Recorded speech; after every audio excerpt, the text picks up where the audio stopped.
C'est dans le camp Amadou Sékou Tall à Ségou, ville située à 240 km de Bamako, que le Mali a rendu hommage à ses 17 soldats tombés sur le champ de l'honneur. Cette cérémonie rehaussée par la présence du chef de l'État Ibrahim Boubacar Keïta a été ponctuée par plusieurs actes pleins d'émotion. Le chef de l'État a décoré à titre posthume les 17 militaires tués. Il a également appelé la troupe à tirer une leçon de ce jour funeste. Ce 19 juillet fut leur dernière respiration dans cette vie. Mais pour rien au monde, ils ne l'eussent souhaité indigne, dans l'indignité, dans l'honneur, dans la dignité. Seul cela valait pour ces jeunes gens-là. Toute vie n'est pas de dignité.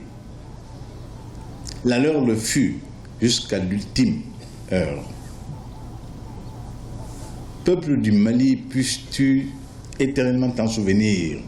L'attaque du camp militaire de Nampala par des hommes armés dans une quarantaine de pick-up et une vingtaine de motos a fait 17 morts et 35 blessés du côté des femmes en forces armées maliennes. Parents, amis et connaissances se sont joints à l'hommage. Vraiment c'est regrettable, mais c'est la volonté du bon Dieu. Bon, moi quand même, vu la masse, le fait même le plan de la République s'est déplacé, vraiment c'est fatal. C'est vraiment dur, la manière dont ça s'est passé. Mais on s'en remet à Dieu quoi. Parce que c'est Dieu qui nous a créés tous et c'est Dieu qui va nous emporter tous. Nous n'avons rien à dire. Mon fils n'avait ni femme ni d'enfant. Vous savez qu'il n'y a rien de plus douloureux que cela.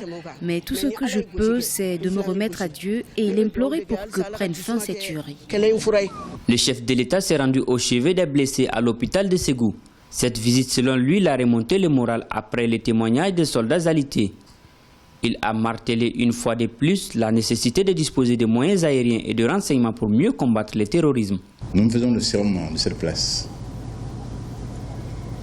de tenir l'engagement premier qui nous a valu cette mission, faire en sorte que l'armée du Mali soit à hauteur de mission. La cérémonie s'est achevée par une prière et l'inhumation des soldats dans l'intimité familiale. Suite à cette attaque terroriste, un deuil national de 3 jours a été décrété sur tout l'ensemble du territoire malien. L'état d'urgence est de nouveau instauré afin de mieux lutter contre ces groupes terroristes.